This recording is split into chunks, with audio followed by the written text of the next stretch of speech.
there was just no way I could not do it. I mean, I felt like there's nothing more important I could do in terms of really having a positive impact on the world. So of course I've got to do it. And you look at it from an engineering perspective, like a beef cow is a 3% efficient technology of taking plant-based nutrients and converting them into meat. What other industry in the world runs on a 3% efficiency that we've scaled? Nothing. It's like, wow, that doesn't make any sense. I had zero interest in the business world. And some of the stuff I'd done before at Stanford, actually effectively launched some significant businesses, and I didn't want any part of it. Not because I had contempt for it, but I just had zero interest in it.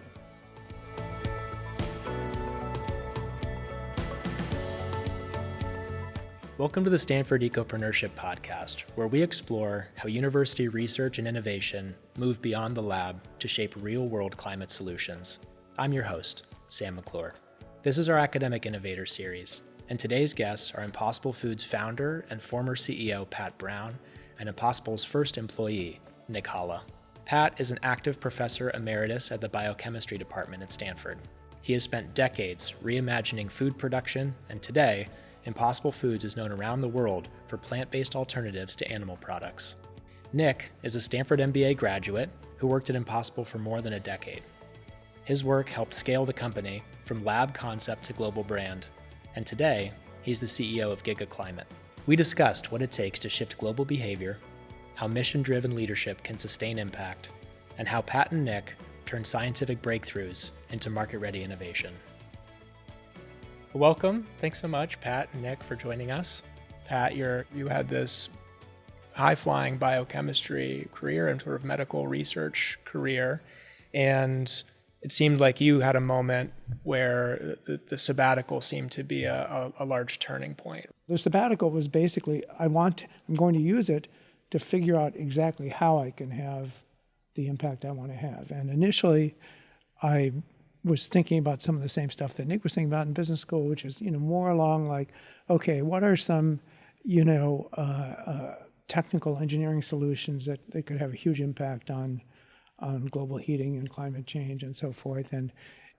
But relatively early on, I became aware of something that it was not widely recognized, which is that the use of animals as a food technology, the use of animals in food production, the animal ag industry and the global fishing industry, is the most destructive sector of the economy. And nobody was working on that.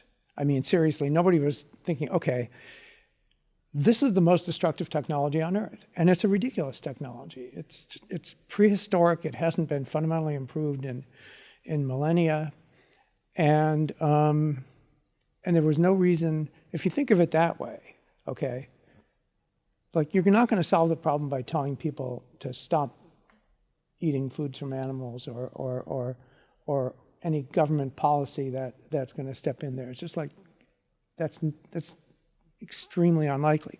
But once you frame it as a technology problem, that the problem isn't that people love and will continue to love to eat meat and fish and dairy foods and stuff like that, it's that we're producing them the wrong way. We're using this ridiculous technology to produce them.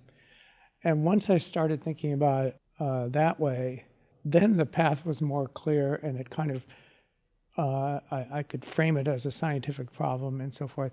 I went into the sabbatical not having thought through all that, but knowing I want to do something about this problem. And I used the sabbatical to kind of educate myself, really read widely and go to lots of scientific seminars and frame the problem.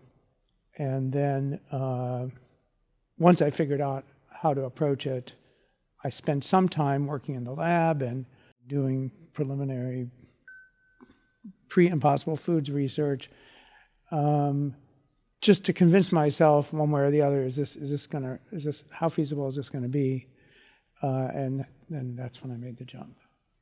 I'd love to, sorry to put you on the spot even more, Pat, but just to really dig into this this process of education? I mean, you have a year, right? It's this magic time, sabbatical time. It's rare in someone's career that they can take that time. And so did you create a syllabus for yourself? Did you have more of a chaotic approach where you just said, I'm going to increase my surface area and see what happens? Did you have a mentor or an advisory board that was holding you accountable to anything? Like what was the process of that discovery and learning?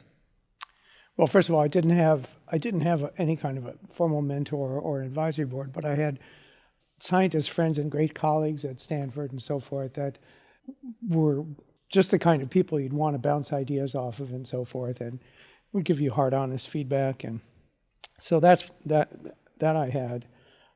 But the way I approached it, well, Nick knows me well enough. Chaotic, of course it was chaotic. There was no syllabus. I didn't map out a game plan. I just felt like, okay, I got to start trying to get my head around what the problem is, and then hopefully at some point I'll get a handle on something where I can really have an impact. And I just navigated it until I felt like, okay, I have a sense of what needs to be done, and I can just dive in and do it. Yeah.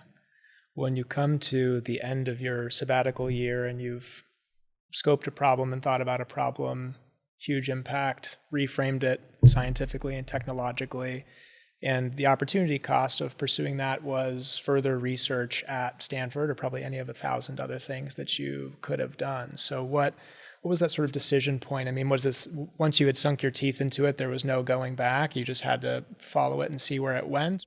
Once I realized that this was a solvable problem, that there was a way to basically effectively turn back the clock on a lot of global heating and also put the brakes on the biodiversity collapse and the collapse of ecosystems and start to restore nature and so forth, that this was doable and it was a tractable scientific problem. There was just no way I could not do it. I mean, I felt like there's nothing more important I could do in terms of really having a positive impact on the world. So of course I've got to do it. Nick, how did you connect with Pat in that moment? Or was it shortly before, shortly after that moment? I mean, what was that meeting like? Or were you searching for a big problem yourself and stumbled upon Pat? Or how did that connection happen? I know it's a compound question. Stumbled upon whom? That's a good question. Stumbled into each other. Yeah. I grew up on a farm, and that is drove into the sustainability element of what I wanted to focus on. It drove in, I wanted to start a business. Like a family farm is a very different form of entrepreneurship, and all my brothers and sisters have their own businesses of some sort. And it teaches a kind of crazy work ethic too, that you can kind of get through anything because you have to, and the creativity it takes to do that. And so when we were going to college, I was looking at business and engineering, and I was I want to do both because I want to do technical innovation, and then I love the business side of making it into something like we had on the farm. So when I came out here, my background was agriculture, then I did engineering, worked at General Mills, a food company, and I explicitly came to Stanford never to do food and agriculture again. That, I did nothing for 2 years in food and agriculture because I didn't see the impact of what I wanted to do. And so I saw it all as energy. It's we need to transition the global energy systems on fossil over to something much more sustainable in transportation. And there's some of these really stark problems that were very front of mind. And I didn't see that in food. And so then I'm kind of looking around, and I remember my first quarter at Stanford too, and looking right when you kind of get out of the dark period where you can start looking at jobs. And I looked at the job board for the GSB, and I went through every one of them, and I was like, wow, there's not one job on here I would ever do. Oh, yeah. And people were like, oh, no, that's fine. Don't worry about it. Because I wanted to start a company.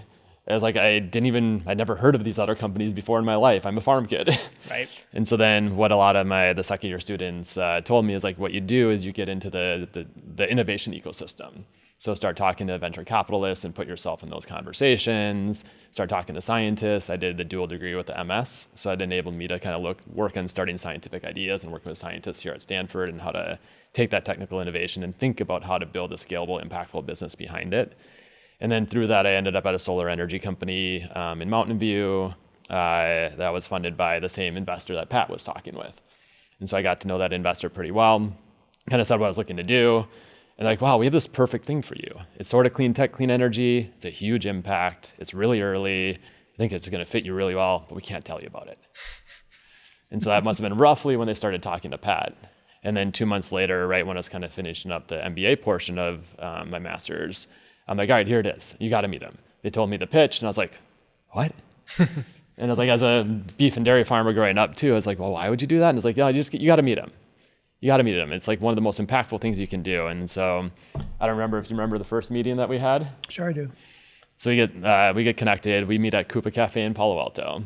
You showed, I think you had like a backwards orange baseball cap on. You rode your bike in or something like that. And then we just started talking. And we talked about the vision that he had, the impact it could have, and look at it from an engineering perspective. Like a beef cow is a 3% efficient technology of taking plant-based nutrients and converting them into meat. What other industry in the world runs on a 3% efficiency that we've scaled? Nothing. It's like, wow, that doesn't make any sense. And so if you can get up to 50% efficiency or even much higher, you can think about the resource use and how much more efficient it can be, and then the impact would just shrink. And I was like, that is so intuitive as an engineer. And so we talked about that as a problem, and no one else was working on it. And like the impact we could have here is much bigger than if I went to another solar company, which at that point there was probably about 200 solar energy startups in California.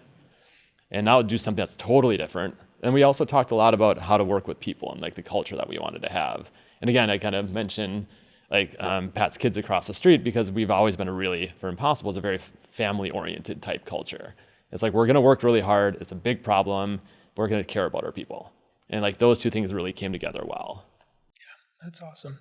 And how, I mean, so Pat had been talking to investors a little bit, and talking to investors, it requires you to sharpen your business sense and to pitch a big idea and to issue spot in ways that maybe you hadn't issue spotted before. But was that pitch that you gave Nick half-baked, fully baked? I was told this is a good person. You should meet, might be a good candidate for this role. And so I just thought, okay, I'll figure out who this guy is, and not just, in terms of formal qualifications, which is, the less interesting part, but like what are his motivations and what's his kind of character, and is he going to be someone that I could work effectively with and stuff like that. But anyway, there was no pitch. It was like maybe we were, just sounding each other out.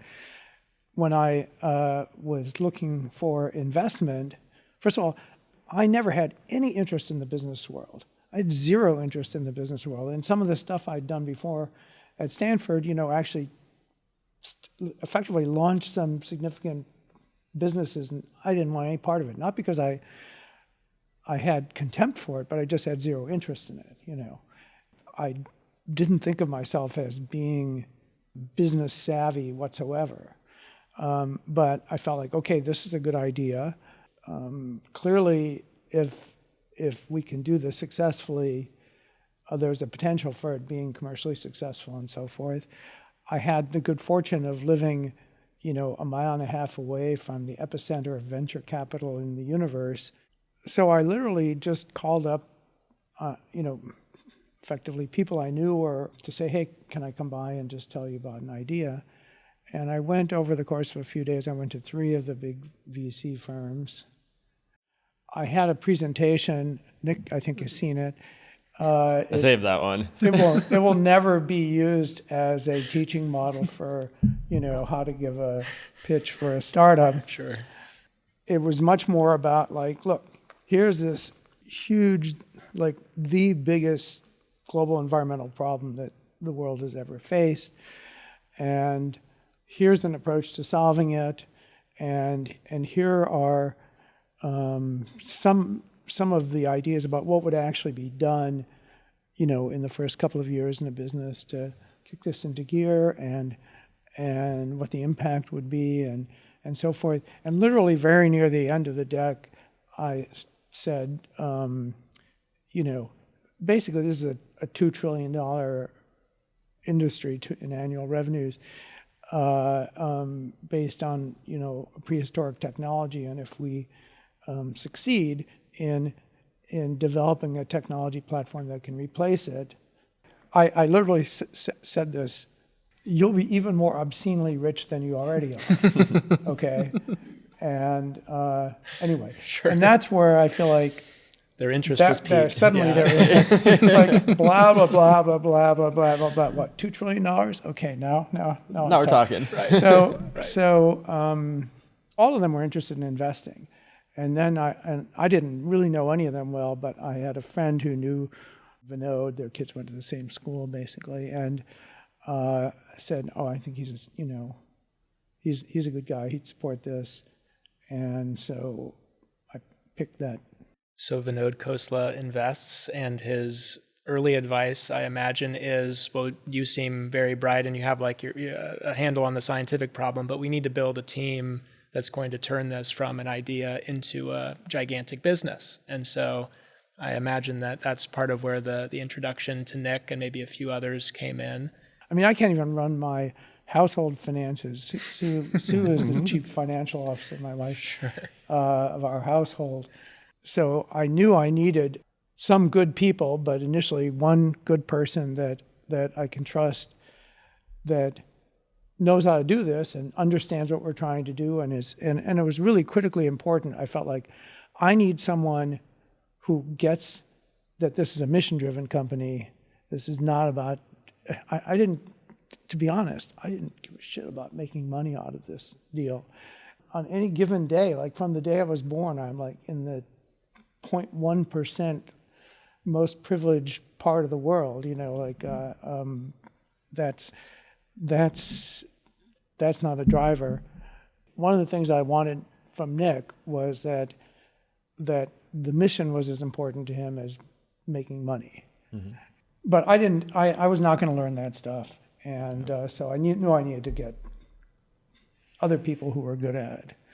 And initially, Nick was the whole business team for quite a while. Yeah, quite a while.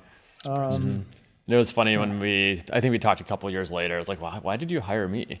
He's like, well, you're the least MBA of all the MBAs. I was like, yeah, I can believe that.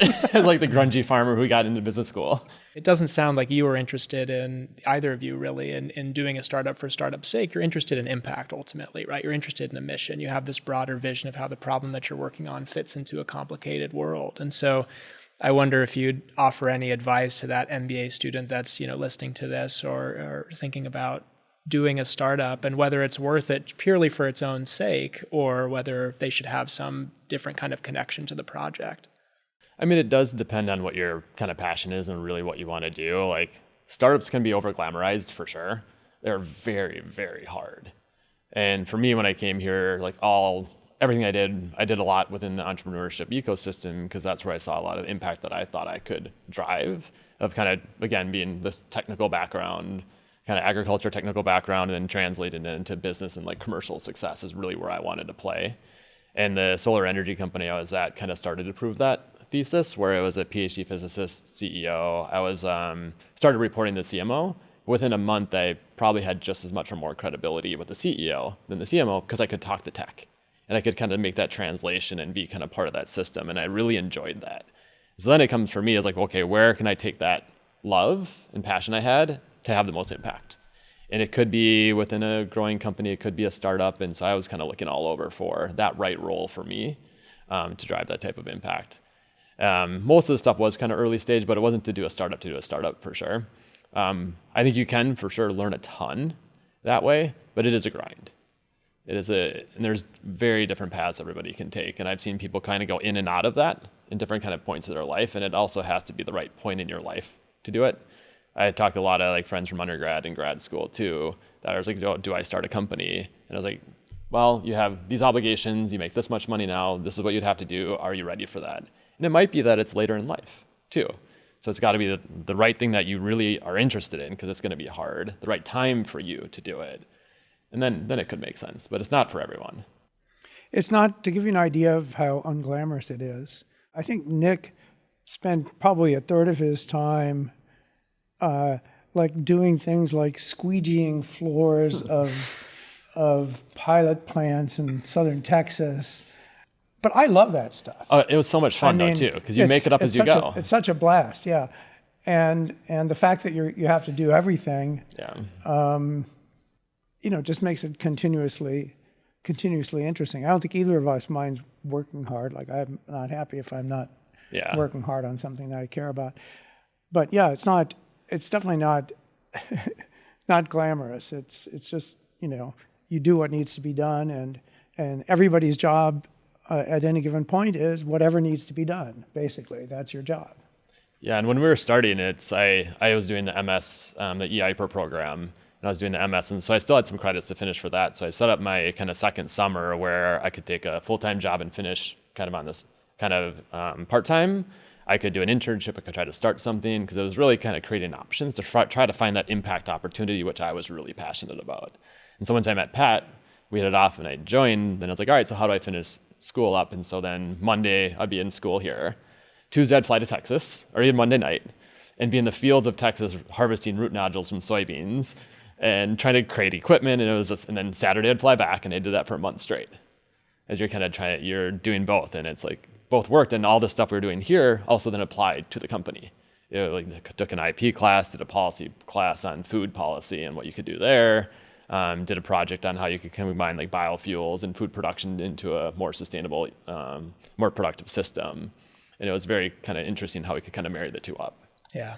And for the listeners or viewers who don't know, the MS with EIPER is a master's degree that Stanford allows you to tag in with another degree that you're doing here. So often see that with law or with business, just to get a little bit more experience. So look, I mean, you get started, you get funded, you get going. The technology is promising, and you make really great progress. And then come all of the pains of growing and scaling an organization that's successful and getting a lot of traction. So, maybe you are taking out the trash as the CEO on the first day. Maybe you're even doing that on the 1,000th day. But there are also lots of things that you have to grow into and offload to others and delegate. So, Pat, you'd never run, you run labs, right? And those are their own beasts, right? But this is something that's entirely different. And so how did you think about that process? Like, how did you grow into that role? I think, it was basically just as each opportunity or problem came along, doing what needed to be done to solve it. But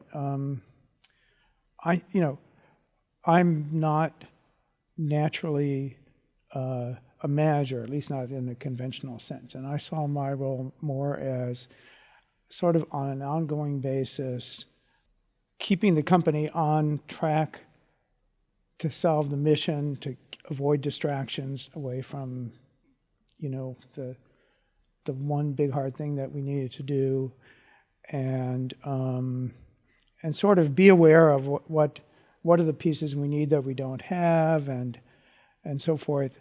But a lot of it was, finding people who could do the things that I wasn't going to be able to do. One of which is basically organize things, but and just try to maintain the culture that I wanted, which is, I feel like one of the critical things I've always felt is I don't like a very hierarchical culture, and I feel like it's very, in general, it's if you're doing some very stereotype, repetitive, redundant thing or something like that, where you like most of people's brains could be silent most of the time and wouldn't even matter. But when you're trying to solve a really hard, complicated, multifaceted problem and so forth, you want to get the most out of everybody. And I feel like the more empowered people are to take initiative and to just not be waiting for someone to tell them what to do and so forth, you're getting the most out of everybody's brains. Like, I feel like this is one of the problems with hierarchical structures, is that you have all these smart people and only a couple of them are actually doing most of the thinking and so forth. I think that's not good. So I felt like we had a relatively flat organizational structure. I wanted everybody, like the scientists, to be able to talk to the finance people, and I wanted the sense that we're all in this together, we're all trying to solve the same problem. Yeah, and some of this, like, Pat always has like this type of vision, what you want to do, then how do you actually implement it? And so I remember one of the first things probably a few months after, and I was like, all right, so we're getting set up, we're starting to grow the team, like we should set our mission, vision, values. And I remember it like this, and Pat's initial response was, that's just a bunch of corporate BS. We don't need to do that. And it took like a good month or so to kind of convince us to kind of go through the exercise. And I think the biggest core part is like our mission and vision were pretty clear, and those never really changed. Now the values were, which was the heart of the company, and it was really the heart of Pat too. And it's things like he wanted people to be able to take initiative, so blast ahead. That was like a core value of the company from essentially day one. And then you memorialize that, then now people kind of know how to act. And once we got through that, is like those were the heart. And that just kept beating whoever hired, whatever role you're in, and try to set it up so it operates the way that we'd want. Which I guess I'm so glad you brought up that specific, because just on this culture point, I was going to ask, was it a handbook? Was it the way that the office was structured? Was it the way you structured compensation? Was it just who you hired? Probably a little bit of everything. But if you had to point to, it sounds like there really was a document that was put in everyone's hand or email inbox that they were asked to read or maybe even sign. But were there one or two other key operational things that you did to make sure that the culture was baked in? You don't integrate into the culture by reading reading a manual. You learn to understand the culture. First of all, we hired people. I tried to hire people, and I think that you did and others, who really understand and believe in the mission and are driven primarily by that. Okay, so that's kind of taken care of to some extent. And as Nick said, the mission of the company couldn't be more clear. Okay. It's very simple, it's easy to state, easy to understand, and to some extent, once you know that, you can make a lot of decisions on the ground leading to that. I don't know. I've never read. When I came to Stanford, when I joined, I was a Howard Hughes investigator and stuff like that. Oh, they always give you, manuals and all this kind of stuff. I never read any of that crap, and I think very few people other do. people do. Sure. Very few people do. Sure. So, that's right. So it's the culture is how you act and how you treat people and so forth. One of the things that I always felt like have zero regrets about doing was at one point I said I want us to decide what is not just a living wage, but what's a thriving wage where you can support a family, you can not just have the bare bones of life, but you can have some amenities and so forth, and nobody is going to get less than that at the company. And from a purely practical standpoint, first of all, because I felt like that's the right thing to do. One of the things I always felt like we have to behave the way we wish every other company behaved, and I just felt like that's just part of doing the right thing. And also I didn't want there to be a huge skew in terms of people's compensation. So when I started the company, I was making 50% more at Stanford than I paid myself, at Impossible Foods, pretty much until the end. And why? Because I just feel like the money matters a lot more to people who have less of it, and you just get more value out of it. But at one point, as Nick might remember, I was at a board meeting and I was talking about compensating our employees and how we should compensate them and stuff like that, and the usual stuff. And one of the things I was proposing is that, I want to make sure that we give everybody, whatever else we do, we give them a cost of living increase that's built in. Because otherwise, basically, they're falling behind. And one of the board members, when I said that, literally said, he called me a communist, okay? Mm-hmm. And he wasn't kidding. I thought, are you kidding me? This is like some kind of a caricature here. 10 years in, we are still an early stage startup because, we cannot think of ourselves as some mature company that's just now going to chug along and operate in the market and stuff like that, because we've proven it's possible to build a technology that can replace in principle, replace animals in the food system, okay? But we haven't finished building it, and it's still a hard problem. And, until we have decisively won this battle, we're still a startup. And the company that we have to be to achieve our mission is, 1,000 times bigger than we are today. And we have to have that mentality that, the problem is unsolved. We have to be just as scrappy today as we were on day one, and keep our eyes on that long-term goal and not get distracted by, the noise of operating a commercial business and stuff like that.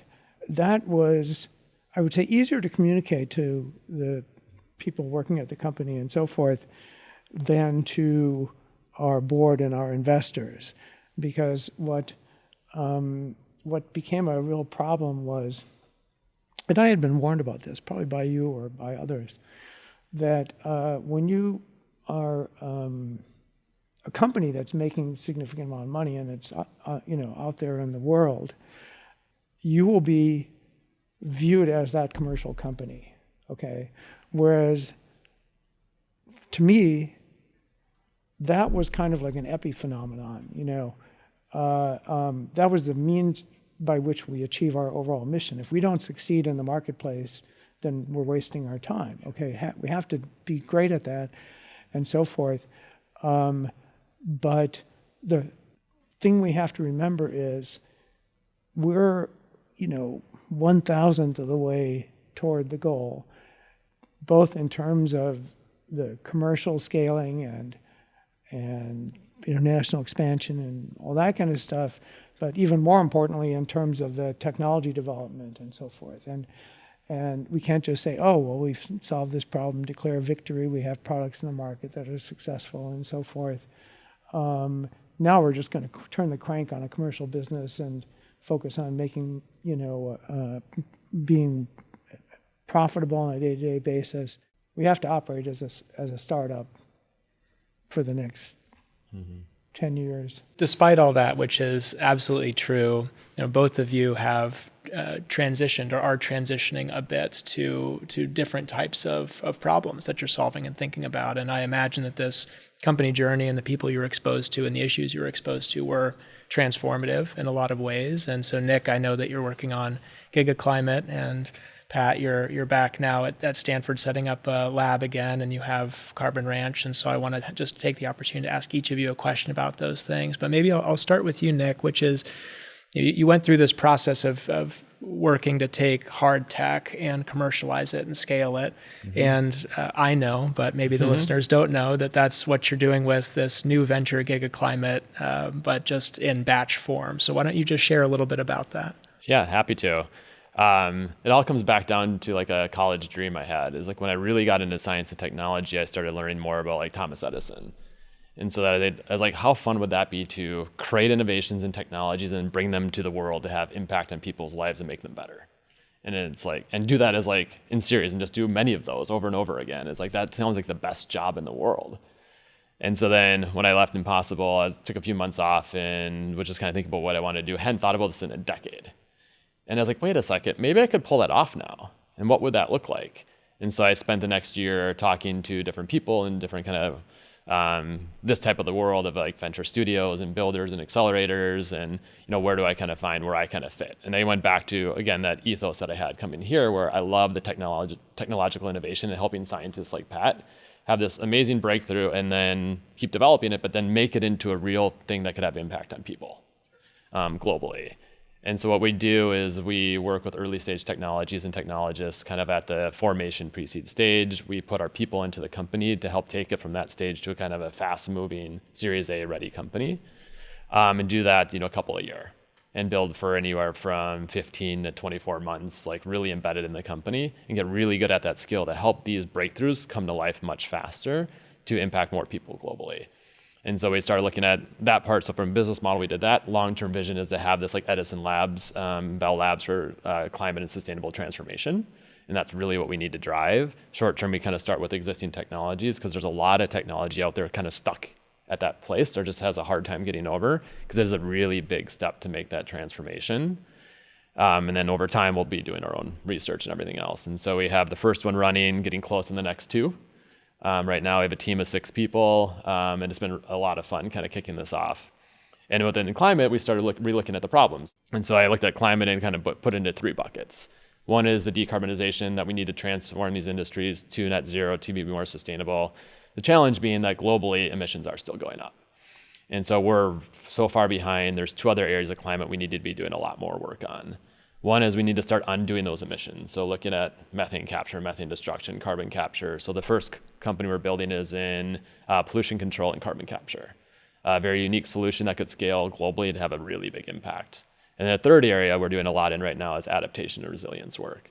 Climate is changing. We need to manage it, and we need to manage to reduce the impact on people, societies, and the environment as it does, as we work on those other 2. And so we need all 3 of those buckets really moving. Those latter 2 are more new from a focus perspective, and we need to jumpstart them. Yeah. And are you finding that each one of these ventures is its own special flower with regards to the value that you can bring? Or are you finding, hey, I've learned 7 things at my time at Impossible that I could distill, and there is, what's the 1 or 2 things that you're just doing again and again with these ventures where you're adding maybe the most value? Yeah, the idea is much more empirical than systematic. It's like each company needs to be built for what's right for that company, and each one kind of need to find their own path. And so this is where it's much less like we don't do cohorts. We find a company like, okay, this is how we're going to build that company and partner with you to make that vision a reality. And then we adapt ourselves and what we do based on what is needed. Much more. Fair enough. Well, you're early, and good luck. Yeah, it's fun. So it's a roller coaster for sure. Yeah, it's like a startup creating startups, which is another whole wild scenario. Absolutely, but it's great. And with a young baby at home, so doing it all at once, right? Totally. Yeah. And the best part is you get to work with amazing people, with huge visions that could really have an impact, and empowering them and enabling them to make that a reality is really, really great. Yeah. Pat, I'd love to hear a bit about your transition. I mean, you're back at Stanford now, and you have this really interesting project in Arkansas that seems to be working at both is on the biodiversity problem, but at an ecosystem level, sort of micro ecosystem level. So you talk a little bit more about Carbon Ranch first, and then I want to ask you about your research at Stanford as well. Sure. From the start, the overall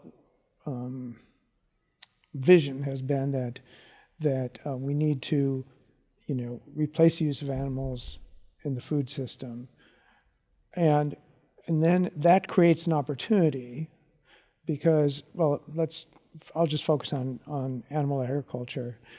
It has degraded or destroyed the pre-existing ecosystems on about 45% of Earth's ice-free surface. Okay. It's the large majority, more than 3/4 of the land footprint of humanity. And in the process, just from the land clearing component, has released more than 800 gigatons of CO2 into the atmosphere. That's about half as much as all fossil fuel emissions in history, okay? But unlike the fossil fuel emissions, the historic emissions from animal agriculture are essentially completely reversible. You can't turn CO2 back into coal, okay? You could, but it doesn't make any sense energetically. But you can trivially turn it back into plant biomass. You can turn it back into forests and savannas and these ecosystems that are destroyed. You can literally turn back the clock on that component of global heating relatively easily. The first thing you have to do is to stop covering the land with cows and feed crops and stuff like that. But then you have to either allow it or to recover, or in many cases probably actively restore the native ecosystems to realize both the climate benefit and the ecosystem and biodiversity benefit. Okay, that's an enormous opportunity. There's a couple of problems. One, which we can talk about, but I'll just sideline this right now, is you have to take care of the people who are making a living raising animals for food, or in the fishing industry. You have to at least do your best to make sure that they turn out okay. The natural solution for people in animal agriculture is actually to employ them to continue to work on the land, but to make a living restoring and maintaining the natural ecosystems. And it turns out from a macroeconomic standpoint, that's a complete no-brainer, because the economic impact of global heating, forget about biodiversity, global heating alone is projected to cost the global economy by 2050 about $20 trillion a year, okay? But all those farmers put together make less than $1 trillion a year, quite a bit less, okay? So if you paid them $1 trillion a year to restore and maintain the ecosystems that would capture all that carbon, it would put the brakes on climate change relatively quickly, for at least for a period of time, and and avoid that economic. In other words, it's a bargain from a macroeconomic standpoint. That's great. Suppose you actually did come up with a mechanism, like, let's say, some international agreement to invest money in ecosystem restoration or something like that. It turns out we don't know how to do it, okay? We have a very primitive understanding of how ecosystems work.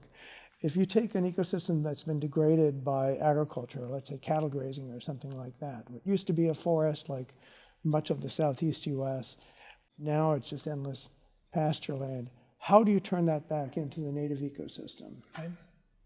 We don't know. Right. We don't know how.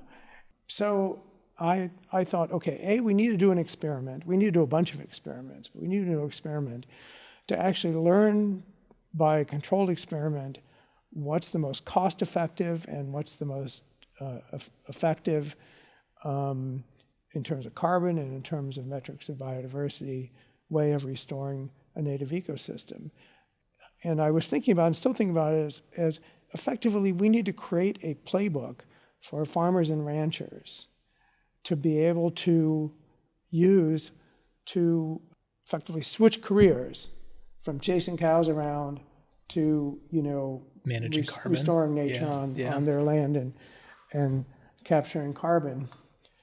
And the Carbon Ranch is basically a project that was funded by a nonprofit, the Impossible Foundation. It's a very small foundation, bought a 1,000+ acre ranch in southwest Arkansas, more than 90% pasture land, grazed by 800 cattle at the time we bought it, and use it as an experimental platform to figure out how do you restore the native ecosystem. So I won't go into all the details, but we just divided it into sectors where we're taking different management approaches. We're tracking the costs because that's going to be really important of each of the different, ultimately it's going to be the farmers are going to choose what makes the most economic sense for them and how much it costs, how much they have to invest versus how much they're going to get if they're compensated for carbon or biodiversity and so forth. All that's going to matter. So it's just to create the know-how, the quality of life for the next generation and downstream of that is going to be critically dependent on our ability to repair the damage to the world's ecosystems that we've done.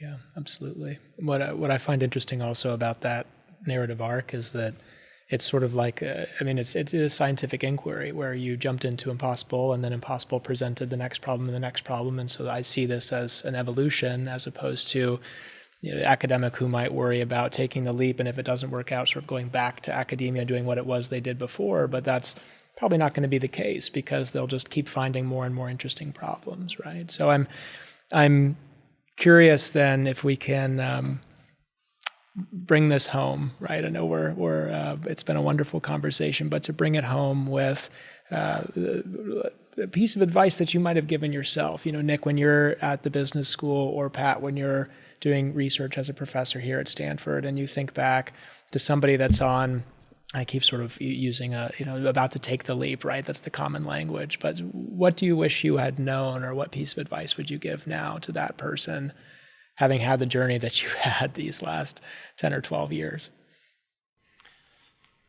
It was funny, when I was looking at what I wanted to do, I talked to a lot of people around campus. And, coming out of this too, it's like even thinking about doing like something super early financially, it's a big risk too compared to like other routes you can take. And it's like, I don't know what you get some student debt as you rack up as over the years. And they just kind of looked at me as like, well, unless you completely F up, you're going to be totally fine. Just do a good job, work hard, treat people well, and there's always going to be opportunities.